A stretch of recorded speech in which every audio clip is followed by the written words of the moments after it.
Good evening, everyone, and welcome to Political Forum. This is your chance to talk with elected officials in the city of Chicago. My name is Mike Jacobs, and I'm a CanTV staff member here, and joining us tonight is the Alderman from the 49th Ward, Alderman Joe Moore.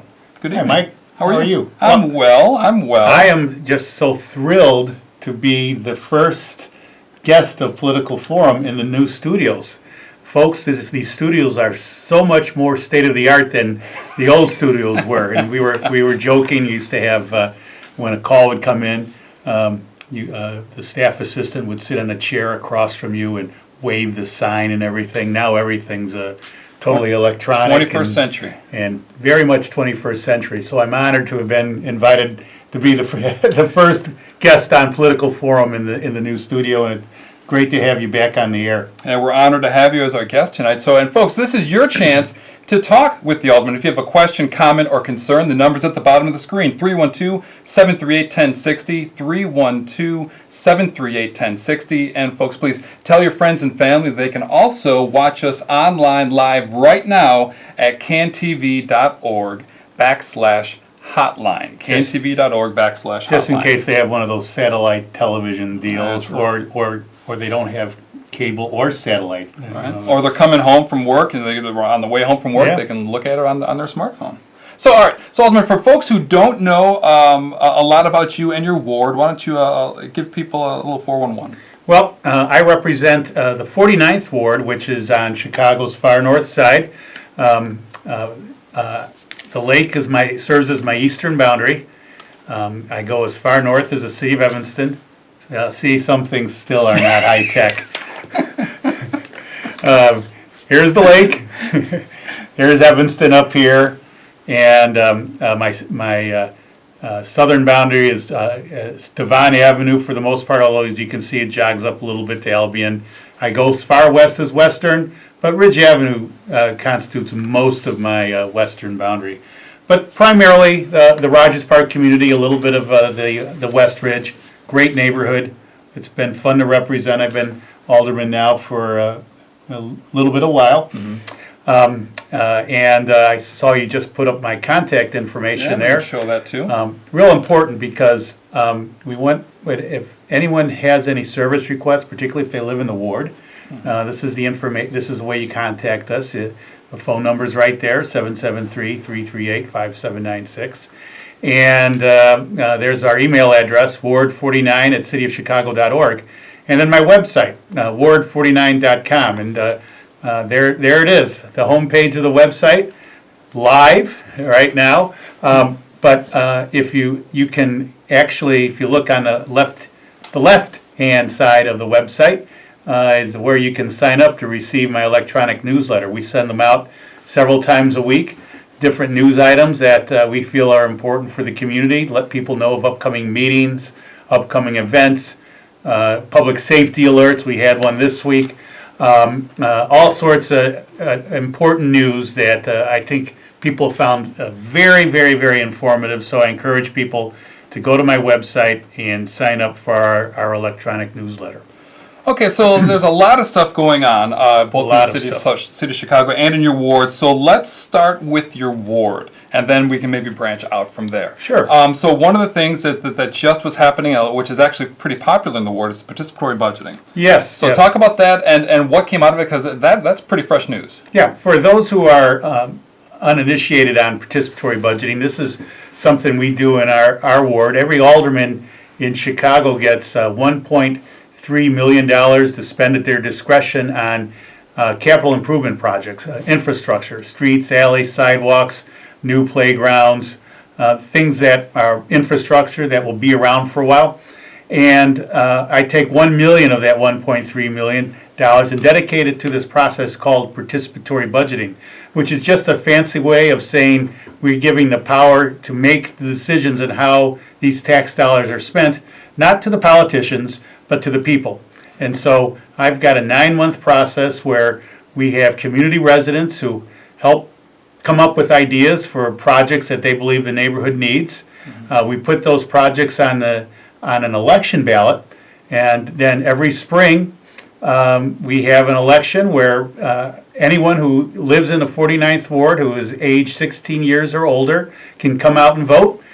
We had a record-breaking turnout. Over 2,300 people came out this time around and voted voted on projects. And some of the projects that won were number one vote getter, a very popular one. It was 100 more trees to be planted.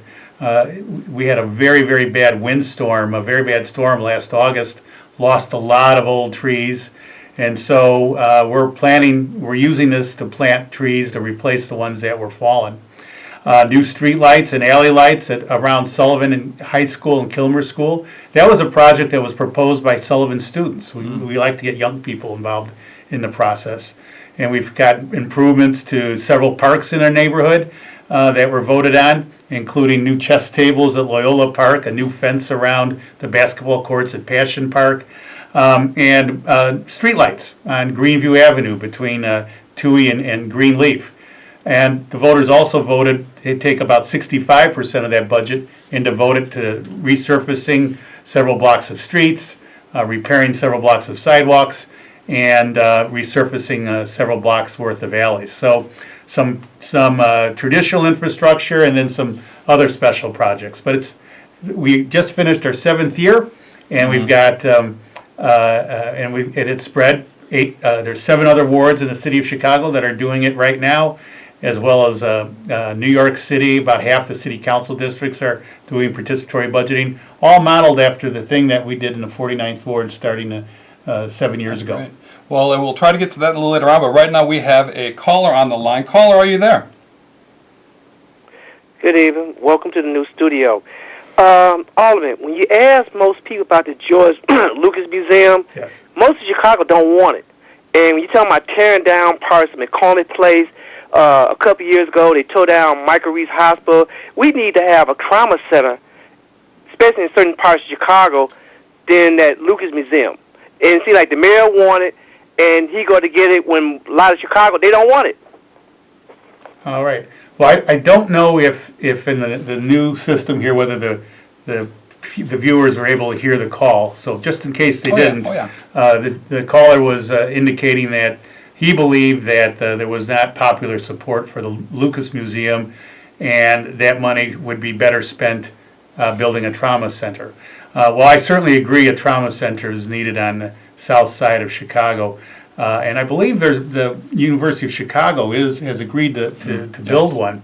The fact is that most of the money for this Lucas Museum is coming from George Lucas himself. He has pledged to donate $750 million to build this museum. And contrary to what the caller said, actually polls have been conducted that show a pretty significant majority of the public, particularly residents on the south side of the city, support the museum. I think they understand that it could bring a lot of tourists and tourist dollars to our community.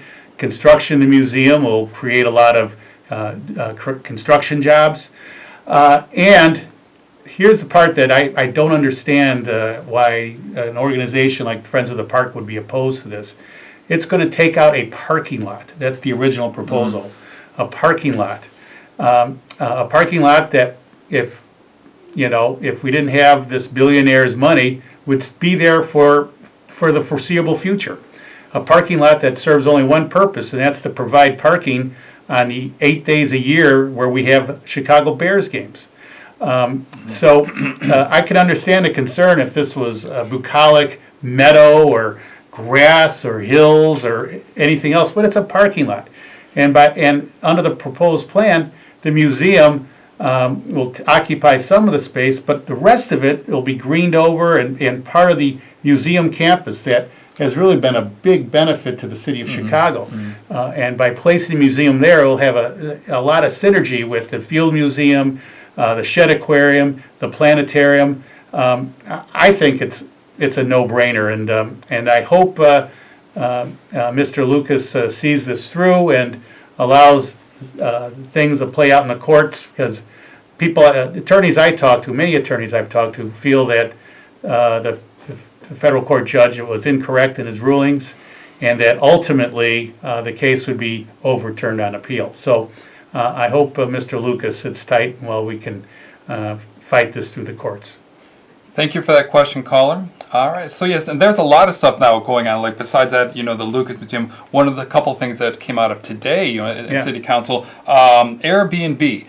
So this has been in the news lately. Now, help educate us for those who don't know about the issues here, and what was the result of today. Well, I'm chairman of the City Council Committee on Housing and Real Estate, and so I chaired a hearing yesterday with the Alderman Emma Mitz, chairman of the City Council Committee on Licensing, on this proposal that the mayor and us have been working on to try to regulate an industry that right now has no regulation. It's the wild, wild west out there.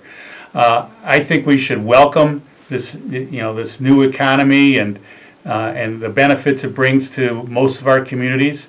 However, there are a few communities where the kind of the wild, wild west atmosphere has led to, changing the character of neighborhoods. They've become not residential neighborhoods, but more of big, giant hotel zones where there have allegedly been a lot of loud parties and other disruptive activity as a result of an over-concentration of short-term rental housing units.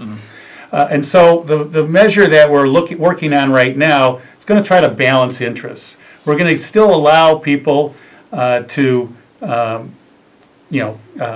participate in Airbnb and other house sharing activities, but we're going to do it in a way to make sure that the public interest and the public safety is protected, and to make sure that it's not unduly concentrated all in one area. I think we're very close to having an ordinance that will address everyone's concerns. Right now there are a lot of people who are proponents of Airbnb who are saying the ordinance goes too far, and there are others who say the ordinance doesn't go far enough. So my guess is we're pretty close to having, when you have both sides saying that, I think we're pretty close to reaching a good middle ground. And actually, the measure was passed out of our joint committee today, but Alderman Mitz and I, together with the mayor, decided it was best to just hold off, give people an opportunity to digest what's been talked about. There's been a lot of changes. We want to make sure everyone's comfortable with it. I don't think there's a rush. I think we have to respect the process. And so I think over the next few weeks, we'll continue to discuss this and address any remaining concerns people might have. And I think once we meet again in June, we'll have an ordinance that the vast majority of my colleagues will be able to agree to.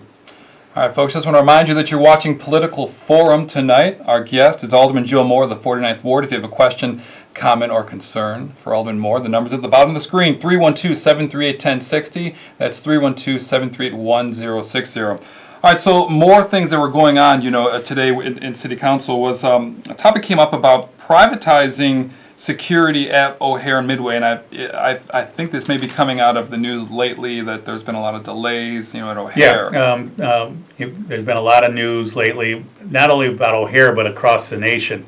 Air travel is going up, and they did not anticipate that they have this new pre-check system where for about $85 you can have the TSA, the Transportation Safety Administration, kind of pre-screen you. I actually, for the first time just recently, decided to put down my money and get screened so I could save a lot of time standing in line going through the airport. But they underestimated the number of people who participate in this program. The end result is there's been a very, very long lines. Senator Durbin, Mayor Emanuel, have worked together to get the federal government to put more resources here, so hopefully this will be resolved. Some of my colleagues have introduced a measure calling for private companies to conduct the screening. I guess some city airports do that. I'm a little bit leery of privatization. In fact, I'm a lot leery of privatization. I think the concern is we lose accountability, we lose professionalism. So before we go that route, I would like to, see if the Transportation Safety Administration addresses the concerns, starts to shorten those lines, and while continue to ensure that air travel is safe, and that the people who ride our airplanes are safe from any nefarious acts that occur. So before we rush into privatization, let's see if the measures that Senator Durbin has gotten and Mayor Emanuel have gotten to, additional staff, more trained dogs to sniff out bombs and all that, so that we can expedite the safe transition of people into the airports. Another issue, actually, it's year round, is a crime.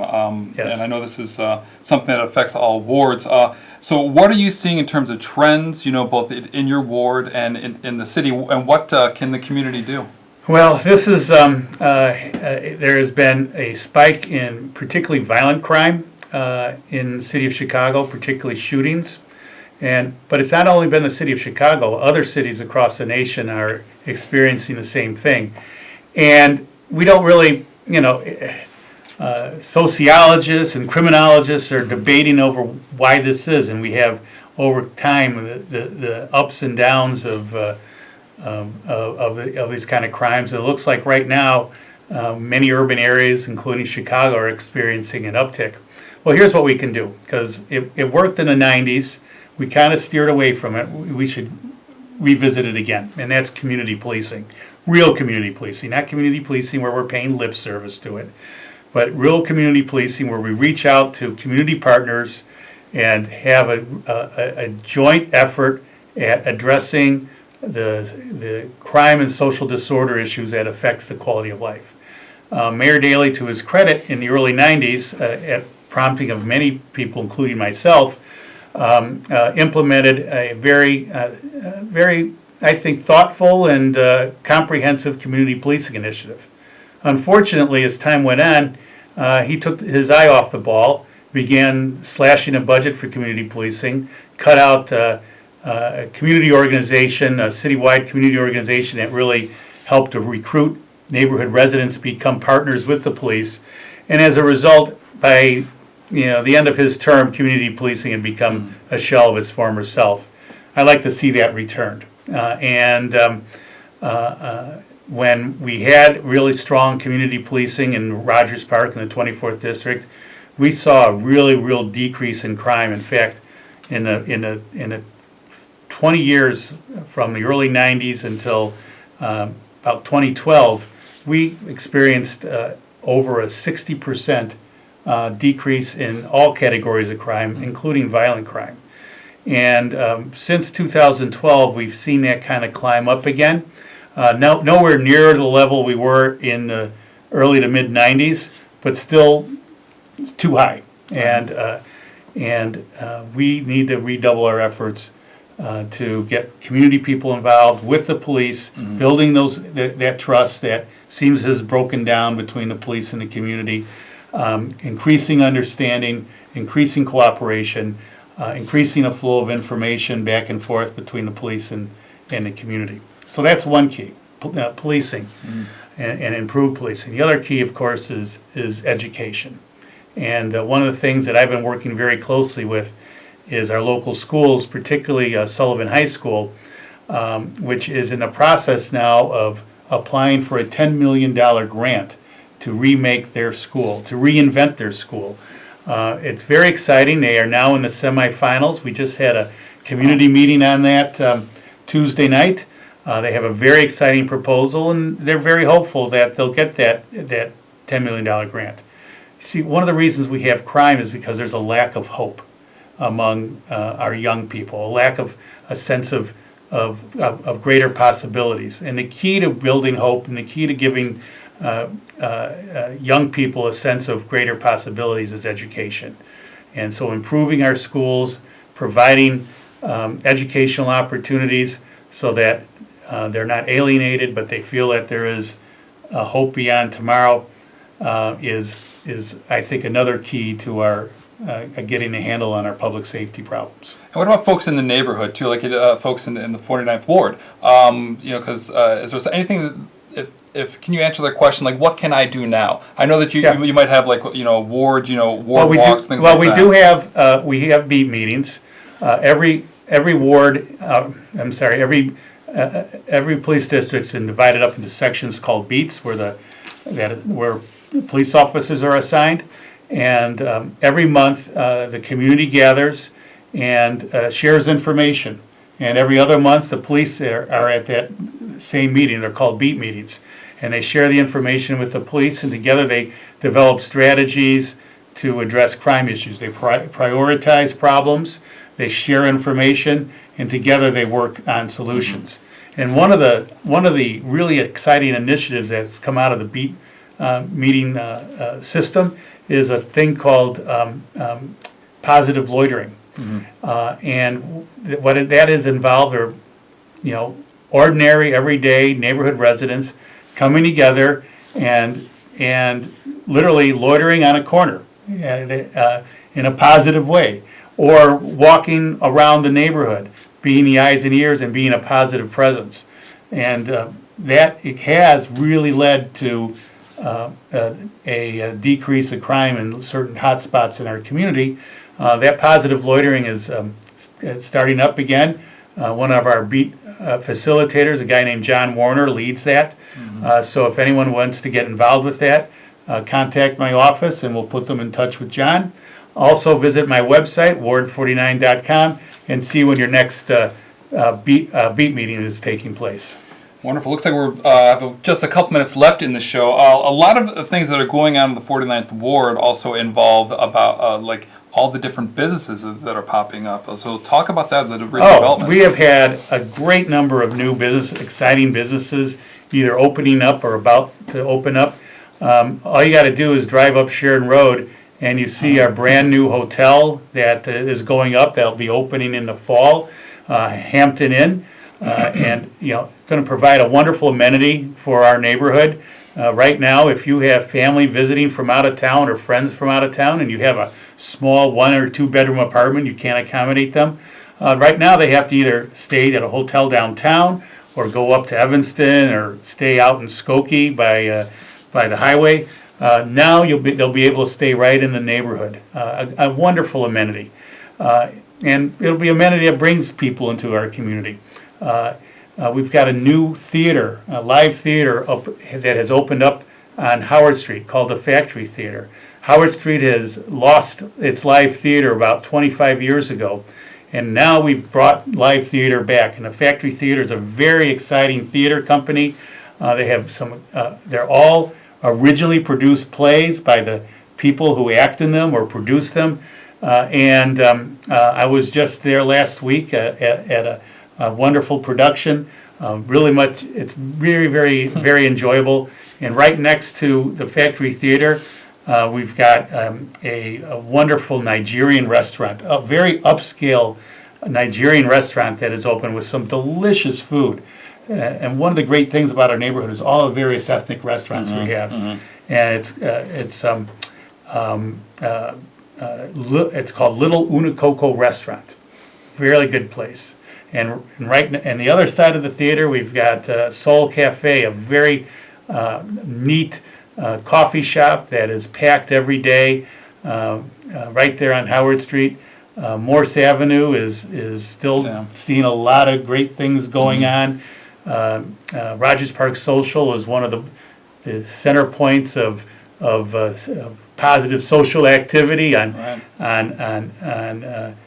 Glenwood, just south of Morse. So there's a lot of great stuff going on. I could go on, and I'll give the viewers just a little hint that hopefully in the next few weeks we're going to be announcing a real exciting retail development down in the south end of the ward, a development that'll bring a lot of amenities that right now we have to leave the neighborhood to go find. So I can't wait to announce. You can tell I'm chomping at the bit, but I'm going to keep my mouth shut until we know for sure it's going to happen. Yeah, we got to wrap up. I have about 30 seconds left, but really, I think the theme for all of that is that that's bringing jobs and jobs to the ward, jobs to the city. Absolutely, and helping to continue the revitalization of Rogers Park that's been taking place over the last decade and a half. It's been a really exciting time be representing this community, and I look forward to a really exciting summer as we are able to announce some more businesses opening up and celebrate the ones that have been with us a long time.